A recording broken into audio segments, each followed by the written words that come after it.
Długo myślałam, miałam na to bardzo dużo czasu podczas zimy, jak będzie wyglądała ta moja pierwsza wiosenna zanęta tak naprawdę, której użyję. I właściwie zanęty tutaj będzie bardzo mało spożywki będę używała. Głównie będzie to glina, w której będę niosła robactwo, czyli jokersa, białe robaki, pinkę.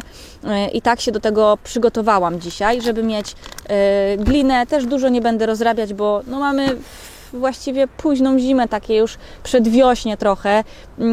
No i nie ma co ładować tej spożywki, bo nie wiem, jak ryba zareaguje. Tak trochę sobie podchodzę bardzo delikatnie dzisiaj. No i płocie chciałabym. Płocie, jakieś jazie, także szybko pracująca mieszanka, żeby tą rybę pobudzić.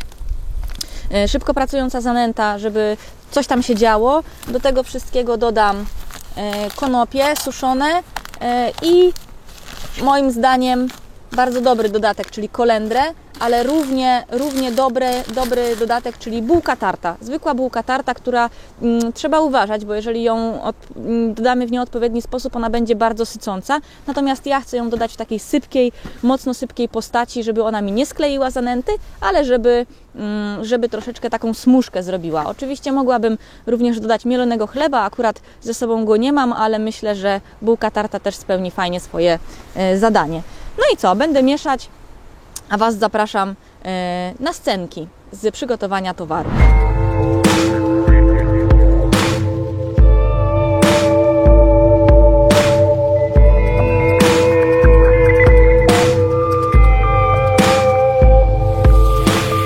No już czuję, jak idzie zapach z tej zanęty.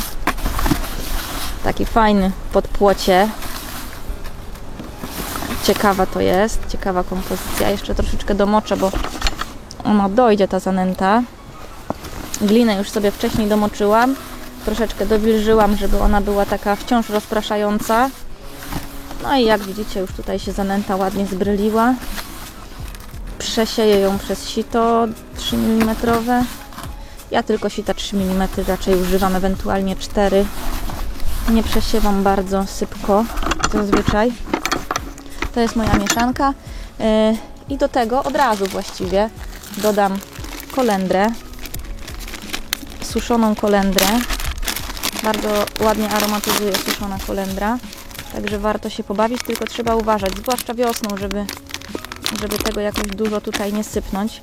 Troszeczkę, mamy mało tej mieszanki dzisiaj, mało zanęty i całej mieszanki do wędkowania. No i oczywiście suszone konopie. Suszonych konopi też sobie troszeczkę dodam, nie za dużo, żeby to po prostu mi zapracowało tutaj w środku. I zobaczcie, te sypkie składniki, one też sprawią, że ta zanęta nie będzie tak mocno sklejona. Jeżeli będzie potrzeba, to atomizerem albo ręką można sobie później troszeczkę tą zanętę dowilżyć. Ja chcę, żeby ona była sypka. Dlatego teraz, zanim dodam robactwo do tego, dorzucę teraz tą ziemię, którą dowilżyłam. Tutaj jest relacja 3:1, czyli mniej więcej na jedną dawkę zanęty 3 dawki ziemi. I zobaczcie, to mi się już ładnie tutaj połączyło. Zaraz do tego dodamy jeszcze bułki tartej, żeby troszeczkę pojaśnić tą moją mieszankę. Ona jest teraz bardzo sucha. Zobaczcie, bardzo suchutka jest, ale atomizerem ją można jeszcze później dowilżyć. Teraz ją przesieję przez sito. Dlatego sobie odsypię ją całą tutaj.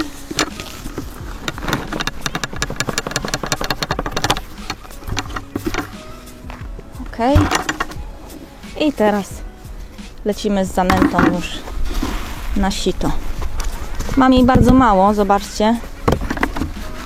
Jak jest zanęta sypka, warto sobie tak wiadrem na boki poruszać i wtedy wszystko, zobaczcie, się ładnie odsiewa.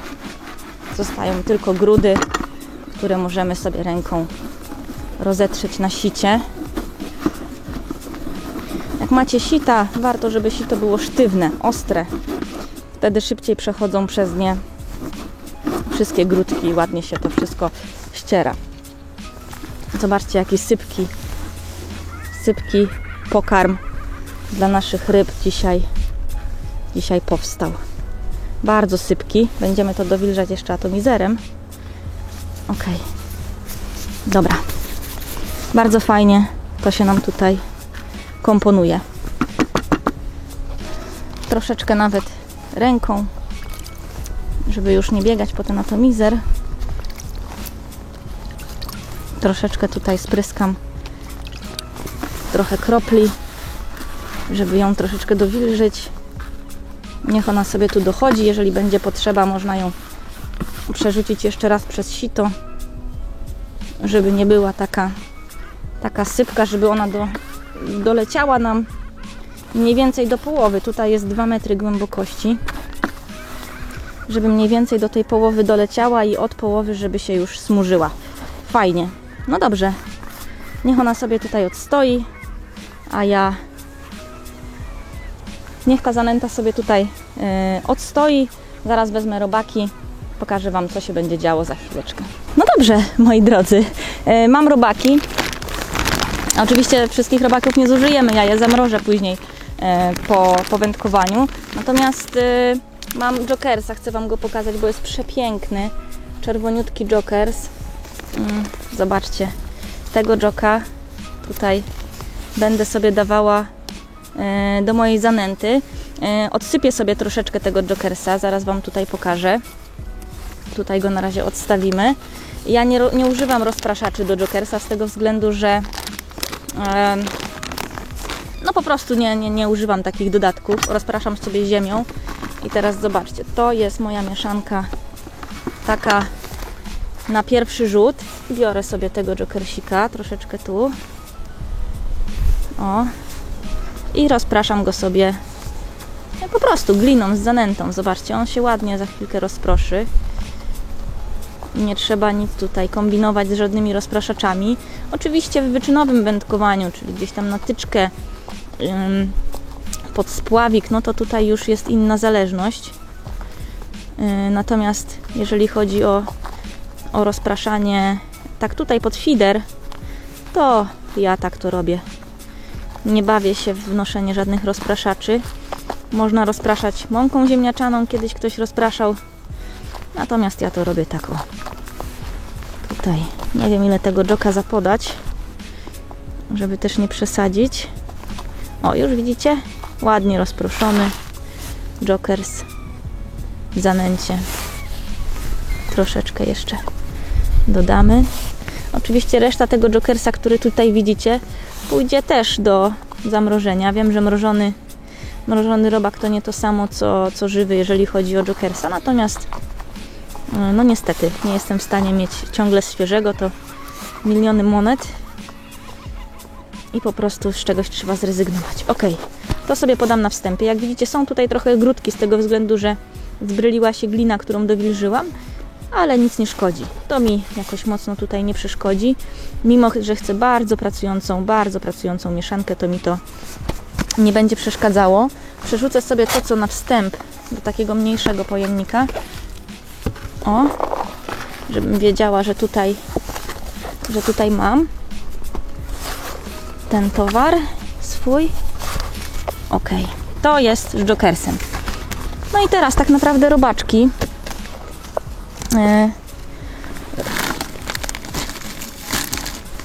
Robaczki dajemy tutaj. To jest kolorowy biały robak. Nie wzięłam nożyczek. Będzie mi ciężko to otworzyć. Ok, mam robaki. Zaraz je przepłuczę. To na wędkowanie.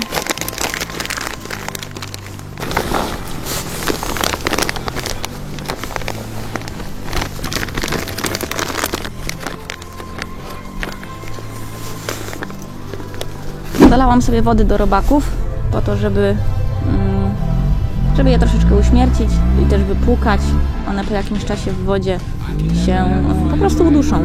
Będą takie mniej ruchliwe. Tutaj mam pinkę, też ją wypłuczę, odleję wodę i będzie już gotowa do wędkowania. Także zalewamy troszeczkę jeszcze więcej i już prosto na stanowisko do wędkowania.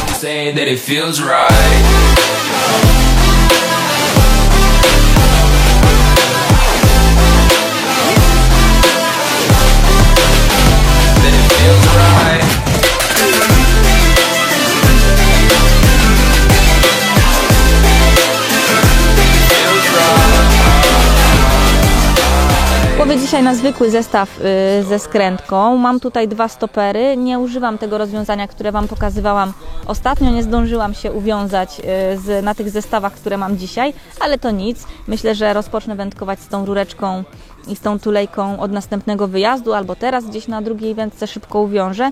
Natomiast chcę już zarzucić, bo już nie mogę się doczekać tego, żeby połowić. Jak sobie dzisiaj będę podawać. Nie nęcę wstępnie, zobaczę, co się będzie działo, co woda mi przyniesie. Przygotowałam sobie, tak jak Wam powiedziałam, ziemia, właściwie glina, argila czarna z zanętą płociową Feederbite'a, do tego Jokers.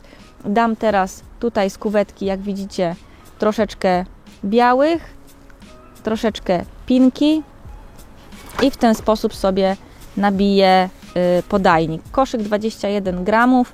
Jeżeli będzie mi go zwiewało, bo jest dosyć silny nurt, taki podwodny, to jest zbiornik, nie jest mocno przepływowy, ale jest zbiornik stojący, ale on tutaj ma prądy bardzo silne pod spodem, przy dnie. Dlatego taki koszyk sobie posyłam na pierwszy rzut, bardzo bogaty w jokersa, w robaki, ale chcę zobaczyć, co się będzie działo i czy od razu na taki strzał gruby ryby mi zareagują. Bo jeżeli tam będą, to powinnam zanotować jakieś ruchy na szczytówce, jeżeli tam coś się będzie działo. Na haczyk zakładam jedną dosłownie pineczkę czerwoną dla zachęty. No i co, rzucam takim sobie zestawem, zobaczymy. Wędkę mam 12-stopową, czyli długość 3,60, kołowrotek podpięty 4000 z nawiniętą plecionką 0,10 oraz strzałówką 2,5 długości wędki. Strzałówka 0,26 po to, żeby zrobić ładną skrętkę na zestawie i żeby położyć trochę tą żyłkę na dnie. Haczyk 0,20, rozmiar, grubość przyponu 0,10 tutaj mam. Idę na razie na grubo wiosennie, bo 0,10 moim zdaniem to jest taki, no już taki grubawy przypon na klasyka. Zaklipsowałam się na odległości i rzucam. Mam punkt obrany na skraj lasu. Ok, poszło. Nie nęcę wstępnie, tak jak Wam powiedziałam, odkręcam od razu hamulec, żeby tutaj może jakiś złoty strzał od razu. No i będę czekać na ryby. Topię plecionkę, nie jest to proste, plecionka zawsze mam problem z tonięciem plecionki. Trzeba ją od razu moczyć w wodzie, żeby się nie robił balon. Na żyłce, na plecionce. Jeszcze się tutaj ustawię tak, żeby mi było wygodniej. Troszeczkę to ramię moje podwyższę. No i co? Jestem nad wodą. No, wspaniałe uczucie. Po takiej długiej przerwie, słuchajcie, mieliśmy ostatnio 20 stopni. Niebywałe. Natomiast no dzisiaj mamy 7-8. Ledwo lód puścił tutaj na zbiorniku. Zdecydowałam się, że przyjadę. Jeszcze wczoraj nie było nic wiadomo. Jeszcze tutaj były różne perturbacje, czy ten lód zszedł rzeczywiście, czy nie. Ale jestem nad wodą i bardzo się z tego powodu cieszę. No i co, czekamy na pierwsze brania. Będę przerzucać gdzieś tak co pierwszy rzut 15 minut odczekam. Zobaczę, co się będzie działo i czy w ogóle ryba tam jakaś jest.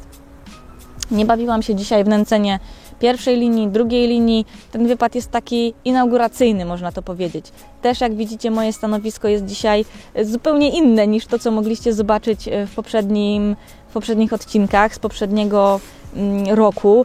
O tym też Wam bym chciała dzisiaj opowiedzieć. Także nawet jeżeli tych ryb dzisiaj nie będzie, to myślę, że odcinek będzie dla Was w jakimś stopniu ciekawy. Wiosenne, takie późno zimowe, wczesnowiosenne wędkowanie jest bardzo trudne.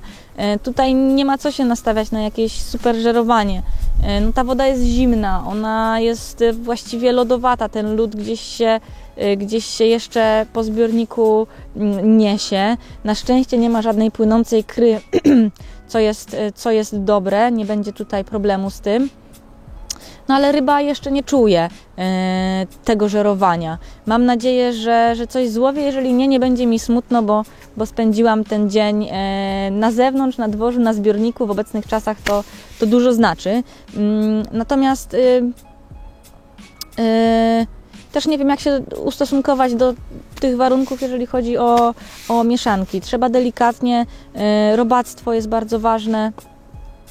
Coś tutaj mi wchodzi w żyłkę. Czekajcie. Ja się muszę też trochę, słuchajcie, odmrozić po zimie, bo to nie tylko ryby są jeszcze takie trochę śnięte, ale i ja czuję, że trochę wypadłam z drygu wędkarskiego i muszę po prostu pojeździć kilka razy i przypomnieć sobie, jak to pięknie się wędkowało i odmrozić swoje i ruchy nad wodą, i takie zachowania wędkarskie, no bo jednak troszkę mnie nad tą wodą nie było. Czyli dzisiaj przypominamy sobie, jak się wędkuje.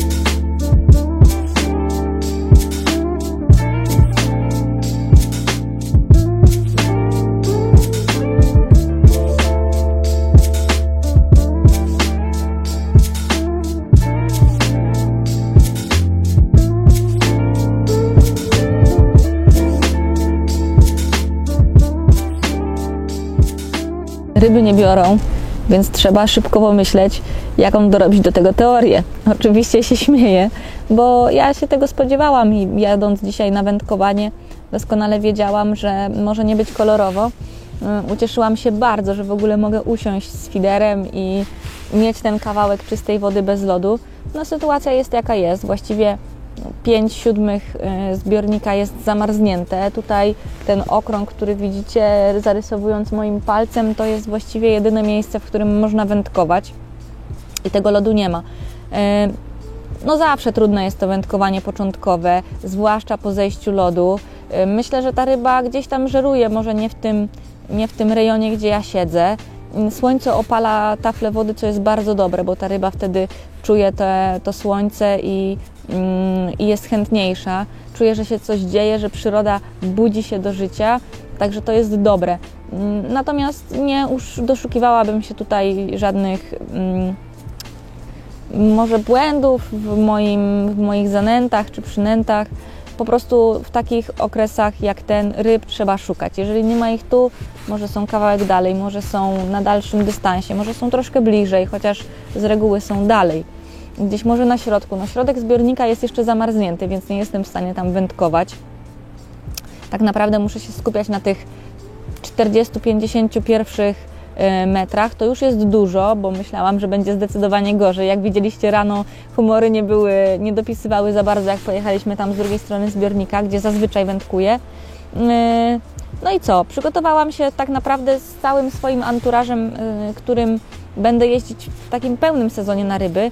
To też mi pomaga, żeby wiedzieć, jak się ustawić, żeby wiedzieć, gdzie przypiąć ramię, gdzie przypiąć półkę boczną, jak ustawić wędki. Mam nowe stanowisko, tak? Nowy kosz, z którego będę łowić w tym sezonie i dobrze by było, żebyśmy się polubili i razem ułatwiali sobie wędkowanie, żeby to kosz był dostosowany do mnie, a nie ja dostosowana do kosza, żeby te wszystkie akcesoria ze sobą grały, no bo po to one są, nie żeby sobie zrobić z nimi zdjęcie czy zapozować, tylko po to, żeby ułatwiały nam życie. Dlatego też zmieniłam zdecydowanie swoje jakby akcesoria, swój kosz, swoje ramiona, półki boczne, zaplecze, jeżeli chodzi o torby, bo po prostu zauważyłam, że jeżeli jeżdżę na zawody, to mi zaczyna troszeczkę przeszkadzać i zaoszczędzę czasu wtedy bardzo dużo, jeżeli sobie podopasowuję tak wszystkie akcesoria pod typowo wędkowanie zawodnicze, a na rekreacji będzie mi się również miło wędkowało i nie będzie mi to zabierało tyle czasu. Wędka stoi jak zaczarowana, słuchajcie. No nic, No nic, podciągnę zestaw. Czasami przynosi to jakieś tam skubnięcia, ale dzisiaj nic nie notuję na mojej szczytówce. Po prostu tak jak ją rzucam, tak ona stoi zaczarowana i nic się na niej nie dzieje. No ale mimo wszystko uśmiech gości na mojej twarzy, bo jest to pierwsze fiderowanie w tym roku. No i co? Robaki są, zanęta jest, piękna pogoda jest, woda jest, ryb nie ma, ale co tam? To też jest piękne spędzanie czasu, zwłaszcza, że trochę tego czasu przesiedzianego w domu było. Zmieniłam przypon, wycieniłam się troszeczkę, haczyk zostawiłam 0,20, natomiast przypon zmieniłam na 0,08. Może to będzie miało przełożenie w braniach, chociaż nic, zero wody. Wody to jest, ale zero życia na wodzie i w wodzie. Nic nie zanotowałam. Naładuję koszyk, wydłużyłam przypon. Mam teraz przypon ponad 70 cm. Zobaczymy. No, trzeba kombinować. Też z dystansem. Jeszcze podam ostatni koszyk, ostatni rzut taki na ten dystans, na którym jestem. Jeżeli to nie przyniesie efektu, to odklipuję się i będę łowić na dalszym dystansie. Zobaczymy, jaki to będzie miało efekt. Przypon już mi gdzieś tutaj zawędrował. O, ależ ostry haczyk. Ja cię kręcę w obie ręce. Dobra, udało się uratować sytuację. Robaki nieruszone. No i dobra, rzucę sobie teraz, tak jak Wam mówiłam, czyli jeszcze raz na ten dystans, na którym byłam. Jeżeli nic się dalej nie będzie działo, to po prostu się odklipsuję i będę próbowała szczęścia dalej.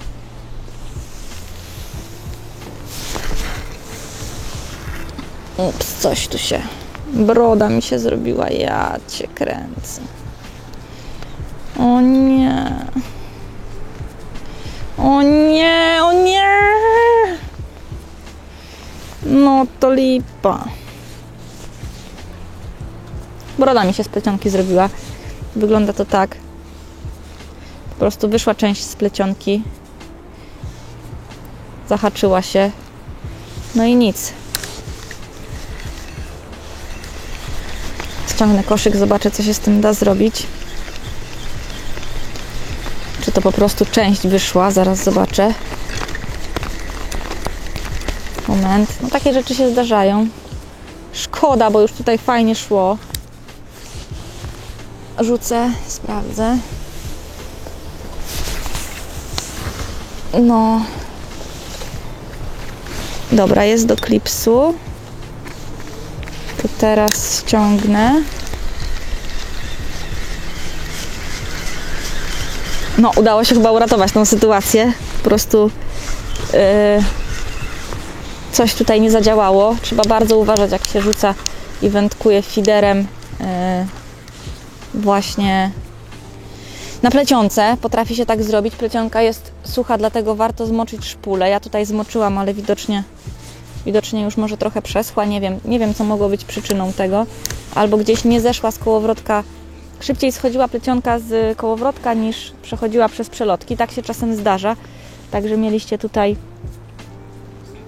tutaj przykład tego, jak się może wydarzyć z plecionką. Żyłka jest zdecydowanie bardziej przyjemna do wędkowania. Natomiast na plecionce lepiej widać brania.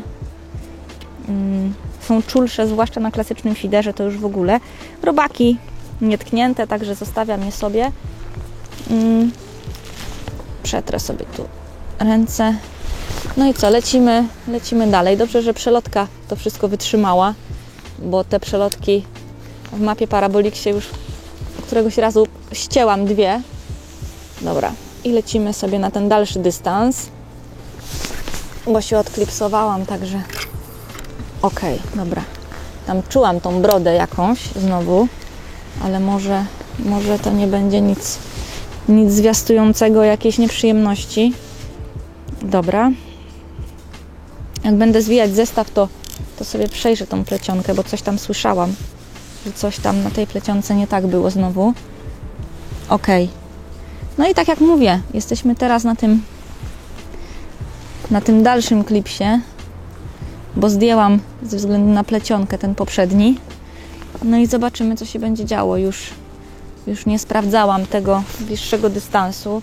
Chciałam to zrobić, ale za dużo by to czasu zeszło, a też dzień jest krótki jeszcze, także no szybka zmiana planów była wynikająca z sytuacji. No i co, czekamy.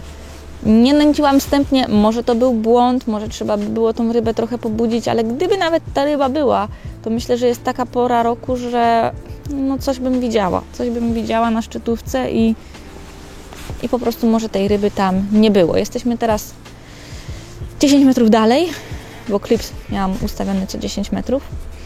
Także jesteśmy 10 metrów dalej, zobaczymy, co się będzie działo. I to jest już właściwie taki w miarę maksymalny dystans, gdzie ja sobie mogę rzucić. No zobaczymy, co z tego wyniknie.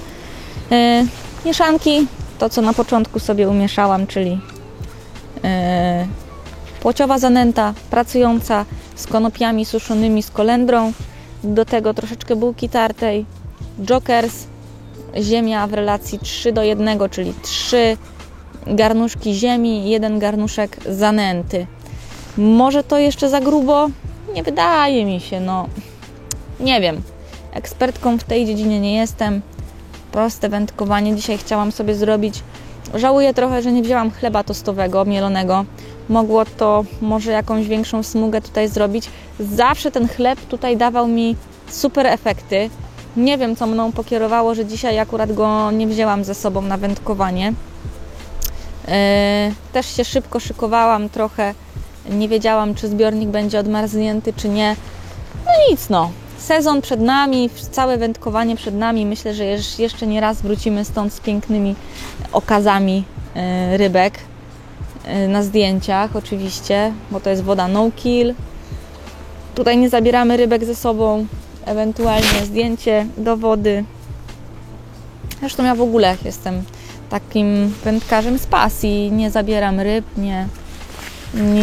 nic z nimi nie robię oprócz wędkowania. Jest to jakaś forma też odstresowania się, więc tak to wygląda. No na tej dalszej linii też nic się nie wydarza. Jeżeli tak dalej będzie, to nic. Po prostu trzeba się będzie z tym pogodzić. No cóż, ryb nie ma, więc opowiem Wam trochę o moim stanowisku, bo już część pytań otrzymuję i na Facebooku, i na Instagramie, jak wstawiam jakieś zdjęcia właśnie z tym nowym usytuowaniem kosza i z siedziskiem. Także i z kasetą boczną, półką boczną i tym wszystkim tutaj całym anturażem, można tak to nazwać, tego co tutaj mam. 2 powody były zmiany. 2, może 3 nawet. Przede wszystkim stabilność kosza mi nie przeszkadza. Ja jestem dosyć lekkiej budowy, więc zarówno na nogach D25, jak i D36 czuję się dobrze. Nie chyboce mną. Natomiast bardzo ważna dla mnie była waga kosza oraz jego ergonomiczność, możliwość jego ustawienia. Stabilność była dla mnie na takim dalszym etapie. Natomiast zdecydowałam się na kosz dosyć drogi, kosz bardzo mocno zawodniczy, z tego względu, że zaczęłam w tych zawodach brać udział i troszeczkę ten kosz przydałby mi się do tego, żeby mi ułatwiał zadanie na zawodach, rozstawienie, chociażby rozstaw nóżki przedniej z nóżką tylną, rozsuwanie podnóżka, żeby ono było takie płynne, posuwiste, żebym nie traciła czasu, będąc na zawodach, albo też na rekreacyjnym wędkowaniu, bo teraz czasy są takie, że tego czasu zawsze mamy za mało i warto się ergonomicznie nad wodą rozłożyć. To jest kosz dosyć drogi, zawodniczy, ale ma bardzo jedną ogromną zaletę. Jest bardzo lekki. Nóżki na 36, czyli najgrubsza noga w koszach wędkarskich. Możliwość praktycznie rozłożenia się w kilka minut ze swoim całym stanowiskiem. Co jest również ważne, to waga. Kosz MAP Z36, wersja karbonowa, czyli ultra lekka.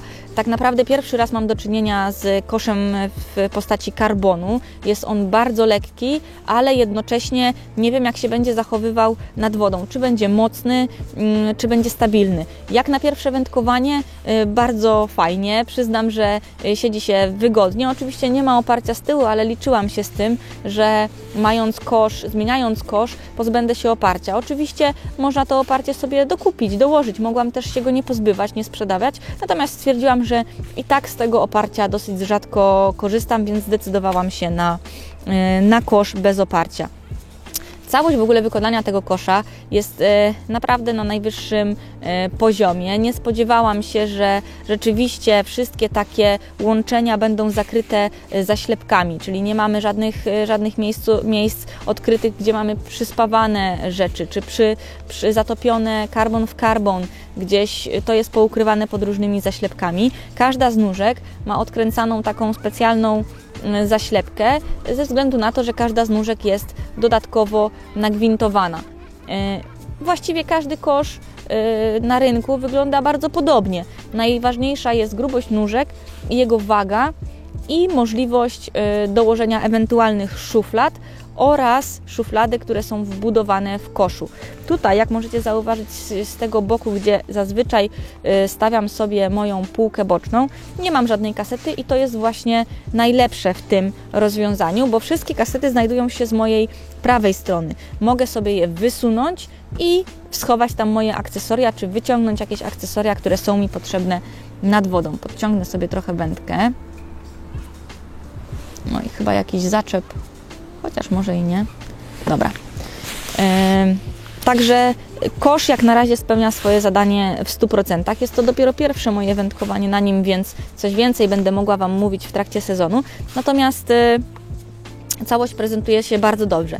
Zdecydowałam się na takie akcesoria jak fajka boczna czy też ramię, bezpośrednio również z mapa, z tego względu, że bardzo podoba mi się ten system klik-klak, ja to tak nazywam. System klikania i odczepiania akcesoriów. Można sobie wypiąć tylko i wyłącznie samą fajkę, a obręcz pozostawić na nóżce. Co więcej, zdecydowałam się na podwójne usytuowanie wędek, bo czasami zdarza mi się jednak łowić właśnie na podwójne wędki. Jest to dosyć rzadko, bo raczej skupiam się na jednej wędce, natomiast wybrałam akurat podwójną podpórkę. Co do ramienia, wybrałam opcję krótszą, z tego względu, że tak jak znam już swoje wędkowanie, dłuższe ramię po prostu jest mi niepotrzebne, nie korzystam. Tutaj możemy rozsunąć to ramię do takiej długości, natomiast jest ono również możliwość jego skrócenia oraz wydłużenia tutaj ramienia nie tylko wzdłuż, ale też i w górę. Ramię jest mocowane tylko i wyłącznie na jeden punkt wspornikowy, nie ma tego podwójnego, jak jest w ramionach Kaperlana, natomiast to też jest w porządku. Trochę się tego obawiałam, ale teraz wiem, że nie ma się czym stresować i jak najbardziej można się z tym ramieniem dopasować do nawet trochę bardziej stromego zejścia. Tutaj właśnie jak teraz siedzimy, to zejście jest nieco bardziej strome. Pokażę Wam za chwilę kasety, jak one wyglądają, natomiast każde siedzisko jest również wyposażone w pokrowiec na siedzisko. Ja na nim właśnie teraz siedzę z tego względu, że tutaj jest dużo rzeczy takich, a to sobie chlapnę zanętą, a to sobie chlapnę tutaj wodą. Każde siedzisko mapa ma pokrowiec. Oczywiście ja prezentuję to siedzisko karbonowe, ale każde inne również taki pokrowiec ma. Wygląda on w ten sposób. U mnie jest na ten moment założony. Właściwie zwyczajna nakładka na siedzisko, która jest wodoodporna.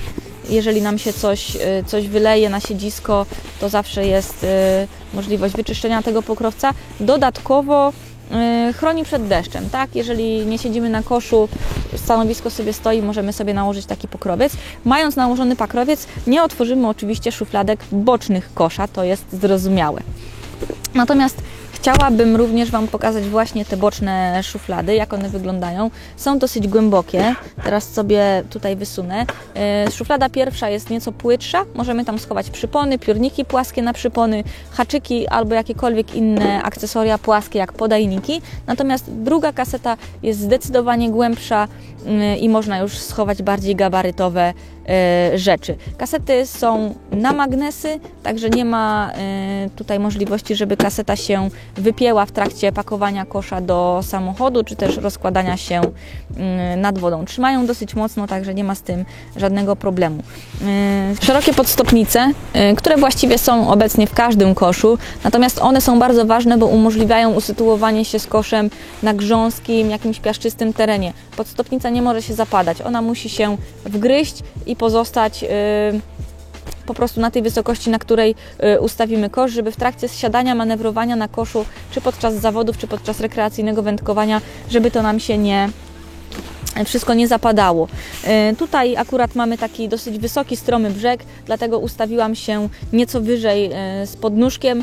W trakcie manewrowania się na koszu nie zauważyłam, żebym się gdzieś tam zapadała, także to też jest, wszystko działa poprawnie. Cały wygląd tego kosza i rama prezentuje się tak dosyć ergonomicznie.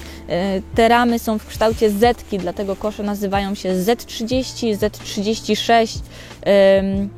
Jest to nazwa pochodząca właśnie od kroju tej ramy, od wyglądu i stylistyki właśnie wykończenia kosza. Całość utrzymana jest w ciemnym, matowym kolorze z opisami i z sygnaturą firmy MAP zarówno na pokrętłach, na podnóżku, jak i z boku na ramię. Kosz nie jest rzucający się w oczy, jest bardzo stonowany, można by powiedzieć taki bardzo mocno klasyczny, ale również nowoczesny, o czym mogą świadczyć również zaciski, które są zamontowane tutaj przy nogach, gumowane, dzięki czemu ręka nam się nie ślizga po tym zacisku, jak chcemy odkręcić bądź zakręcić.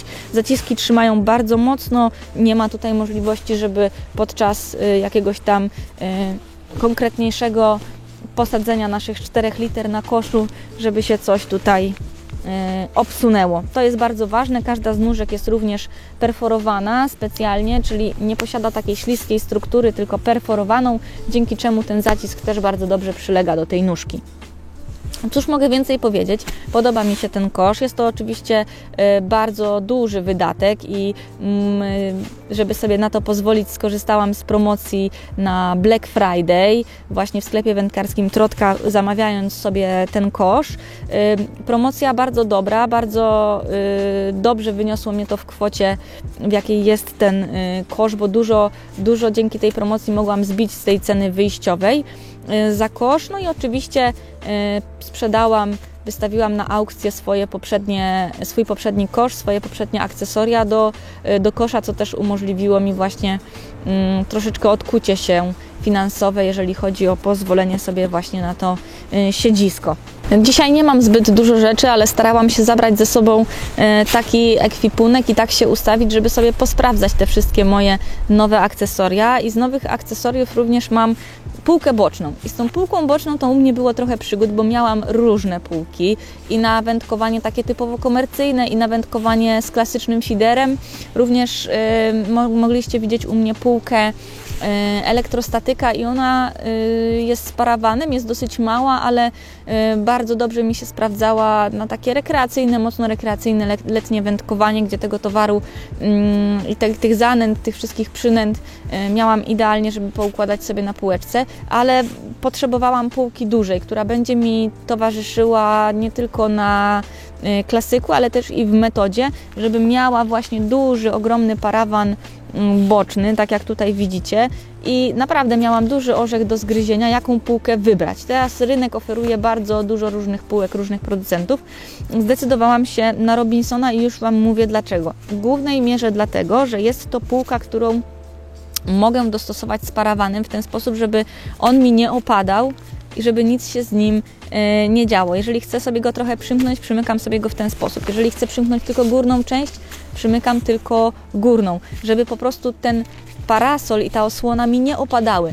A niestety w mojej półeczce Prestona, którą miałam, no te zatrzaski nie działały tak, jak powinno być. Ta klapa, którą miałam, otwierała się na zasadzie takiego nieco innego kąta. Tutaj mogę sobie przykryć od dołu, nasuwając parasol na półkę, a nie odkrywając półkę z taką klapą. To jest dla mnie zdecydowanie wygodniejsze. Co więcej, parasol, ten chroniący tutaj baldachim jest bardzo lekki. klapa półki jest dosyć ciężka. Oczywiście w klapę półki możemy włożyć jakieś akcesoria, tutaj w parawan nie. Natomiast zdecydowanie jest to opcja wygodniejsza. Ja doceniłam tą opcję parawanów, będąc chyba nawet na wędkowaniu z Wojtkiem Hamotem z grupy Method Feeder Polska i właśnie widziałam tą półkę u niego i widziałam, jak też on sobie z nią funkcjonuje i stwierdziłam, że to jest zdecydowanie najlepsze wyjście dla mnie. Jest to duża półka, na której możemy bardzo dużo rzeczy postawić. Ona jest stabilna. Mocujemy ją na nogę naszego kosza. Możemy zamocować na nogę 36, tak jak ja tutaj mam, na nogę 25. Są przejściówki, które są w zestawie oraz dwie nogi boczne, które są na rogach półki. To sprawia, że jest ona ultra stabilna. Zobaczcie, tutaj ja mam na tej półce właściwie wszystko, czyli piórnik na przypony, ogromne, naładowane po brzegi pudełko Guru z koszykami. Nawet mogę Wam pokazać, ile tutaj tych koszyków jest. Także naładowane jest dosyć mocno, to jest dosyć ciężkie. Także na tej półce sobie też to tutaj bez problemu stoi. Półka jest perforowana, czyli ma taką perforację dziurkowaną, dzięki czemu jak się coś wyleje, nie stoi na półce, tak samo jak wylało mi się coś w mojej kuwetce poprzedniej z Prestona, tej półce bocznej, to jak mi się wylało, to tak tam stało, trzeba było półkę przekręcić, żeby tą wodę wylać, to wszystko się tam kotłasiło. Tutaj takiego problemu nie ma, wystarczy półkę strzepnąć i wytrzeć ręcznikiem i jest już gotowa do użytku. Mogę na niej postawić różnego rodzaju pojemniki. Akurat mówiąc o pojemnikach, to też to jest u mnie nowość. Ja miałam pojemniki z Flagmana, które również mam, natomiast chcę je stosować do klasycznego feedera, a do metody czy do innych tego typu spraw będę używała tego EVA, natomiast przyznam Wam, że różnicy żadnej nie ma. Ewentualnie jaka jest różnica, to jest różnica w cenie, także zarówno Robinson robi dosyć dobre te EVA i takie przyjemne w dotyku. Wewnątrz są takie śliskawe, na zewnątrz nieco perforowane. I to wygląda tak samo, czyli jest długi pojemnik. Jeżeli chodzi o zanętę, są 3 mniejsze oraz taki pojemnik większy, w który możemy załadować wszystkie te 4 pojemniki. Wracając do półki, same zatrzaski tutaj na półkę, regulacja jest najprostsza jaka może być, czyli na pokrętło. Trochę obawiałam się jakości, jeżeli chodzi o tą półkę Robinsona, natomiast jak do mnie przyszła, jak ją zamówiłam, to tutaj no nie ma się do czego za bardzo przyczepić. Są to proste rozwiązania, ale praktyczne rozwiązania. To samo jeżeli chodzi o nóżki tylnie, one również są regulowane, również na pokrętła, również można je zastosować do nóżek 36, natomiast nóżki w zestawie są to nóżki 25. Nóżki są również teleskopowe, możemy sobie je rozsunąć, jeżeli gdzieś w wodzie siedzimy, potrzebujemy tej nóżki, żeby była wyższa, to jak najbardziej można sobie je rozsunąć. Z takich nowości u mnie na stanowisku to chyba tyle. Wiele się jakby z takich może akcesoriów się dużo zmieniło, natomiast wędki, kołowrotki pozostały niezmienne. To, co widzieliście na końcu sezonu, to właściwie pozostało bez zmian. Bardzo dużo też sprzętu swojego sprzedałam, bo niestety nie da się mieć wszystkiego, też nie ma takiej potrzeby i to się po prostu nie opłaca. Nie jestem w stanie łowić 15 wędkami, dlatego potrzebuję ewentualnie na zawody 6 wędek, którymi mogę sobie sukcesywnie łowić, czy na bliskim, czy na dalszym dystansie. Natomiast potrzebowałam, jest w sumie nowa rzecz, torba, pewnie będziecie o nią pytać. Jest to torba, w którą się pakuje, tu akurat kamerka w środku lata, ale jest to torba, w którą właśnie pakuję wszystkie takie akcesoria typu piórnik, gdzieś ten przybornik na moje koszyki i potrzebowałam torby takiej średniego rozmiaru, którą też będę mogła używać do transportu robaków czy jakichś takich rzeczy, które muszą mieć tą termoizolację.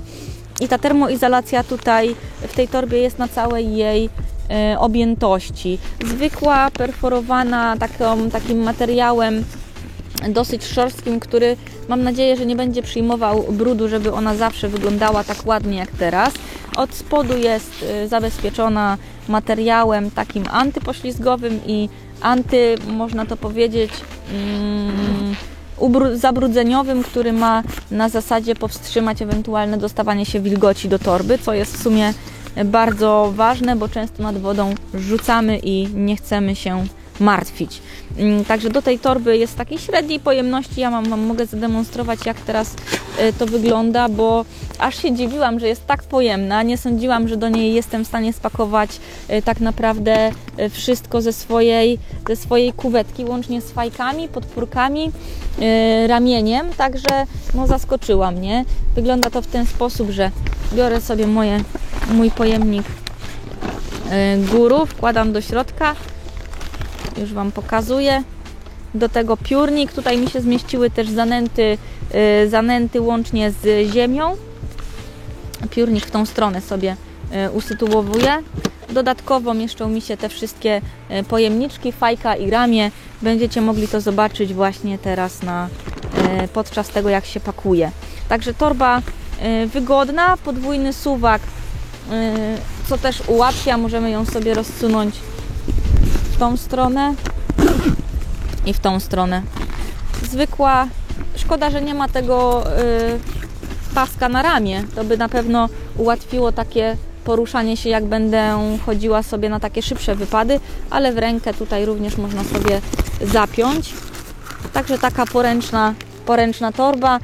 Zastanawiałam się, czy nie kupić tej dużej torby, ale ona była zdecydowanie za duża. Tam można było napchać bardzo dużo towaru, dlatego ta zdecydowanie wystarcza i myślę, że gdybym zdecydowała się na tą większą, to po prostu miałabym przerost formy tutaj nad treścią, jeżeli chodzi na tą torbę.